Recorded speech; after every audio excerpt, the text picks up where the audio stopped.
মনে হচ্ছিল জয় বুঝি হাতের মুঠোয়, কিন্তু ভাগ্যের পরিহাসে জ্যাকবসের ব্যাটে ম্লান হলো শরীফুলের মরণ কামড়। স্বপ্নভঙ্গের সিরিজ শেষ সমতায়। বিস্তারিত রিপোর্টে।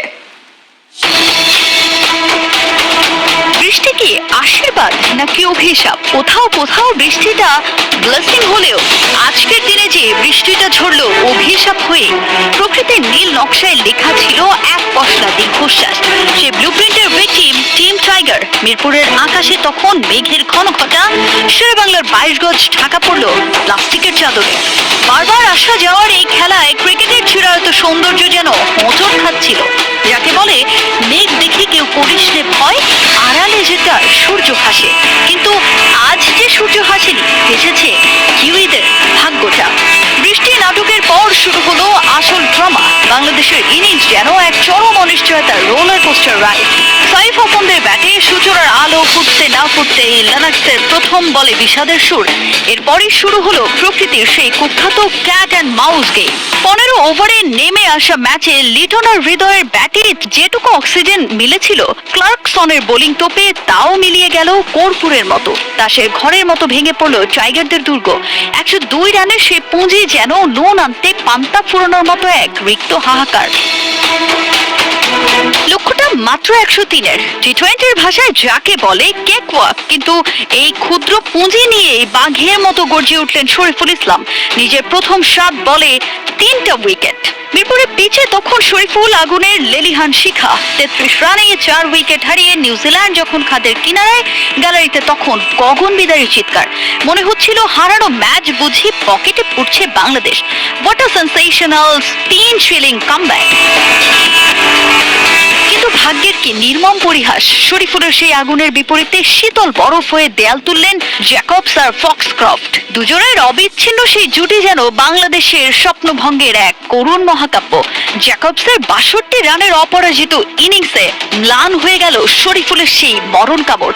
22 গজের লড়াই শেষ পর্যন্ত জয় হলো কিউইদের প্রফেশনালিজমের।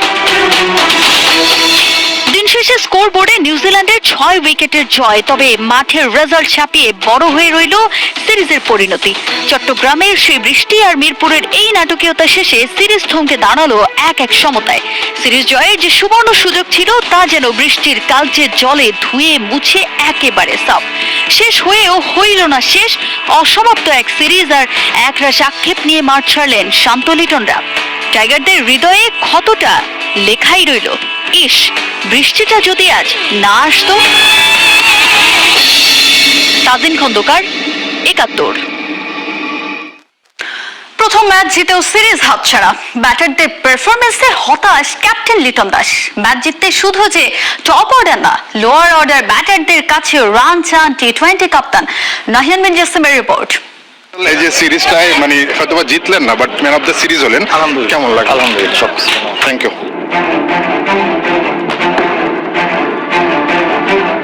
ফাইনালে বাংলাদেশের most valuable player Shariful Islam 3 ওভারে 3টা উইকেট পেয়েছেন, কিন্তু শেষ পর্যন্ত বাংলাদেশকে জেতাতে পারেননি। বিসিবি বস তামিম ইকবাল তার সঙ্গে লম্বা সময় কথা বলছিলেন, বাহবা দিচ্ছিলেন।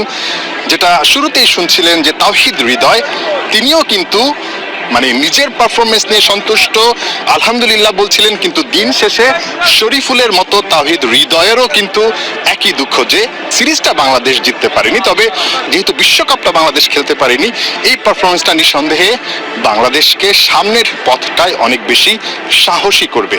ক্যাপ্টেন লিটন কুমার দাস কিন্তু আশাবাদী। আমি অনেক এনজয় করতেছি। আর আমার ভাবনা অবশ্যই, যেহেতু এশিয়াতে খেলা না, খেলাটা বাইরে, সো আমাদেরকে এশিয়া অনুযায়ী হয়তো আমাদের টিমটা আগের বার সেটেল ডাউন ছিল, বাইরে অনুযায়ী আমাদের টিমে আরো অনেক কিছু আনতে হবে অ্যাজ এ প্লেয়ার হিসেবে। কারণ আপনি যে কন্ডিশনে খেলবেন, যাদের সাথে খেলবেন, খুবই ডিফিকাল্ট হবে। এই 1.5 বছর যদি আমরা ওই জিনিসগুলো কোপ আপ করে করে করে ওখানে যেতে পারি, তাহলে হোপ যে ভালো কিছুই হবে। মেঘলা দিনে প্রধানমন্ত্রী কন্যা জাইমা রহমানও এসেছিলেন বাংলাদেশের খেলা দেখতে। পুরোটা সময় খেলা দেখেছেন, বাংলাদেশের ক্রিকেটারদেরকে হাততালি দিয়ে সাহস দিয়েছেন। ছিলেন স্বরাষ্ট্রমন্ত্রীও। ভিআইপি অনেকেই ছিলেন, বাংলাদেশের সিরিজ জয়টা মাঠ থেকে দেখতে চেয়েছিলেন, কিন্তু দিন শেষে একটু শুকনো হাসি নিয়েই আসলে বেরিয়ে যেতে হয়েছে।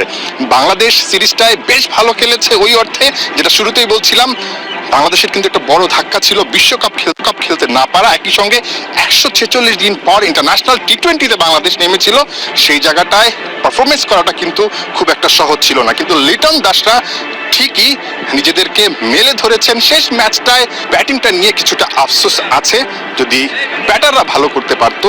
15 ওভারের ম্যাচে 14 ওভার 2 বলে যদি অল আউট না হতো, তাহলে হয়তো বা ম্যাচের চিত্রটা ভিন্ন হতে পারতো। ম্যাচ হারার পেছনে তো ধরেন ফার্স্ট অফ অল অবভিয়াসলি ব্যাটিংয়ে যদি রান দিতাম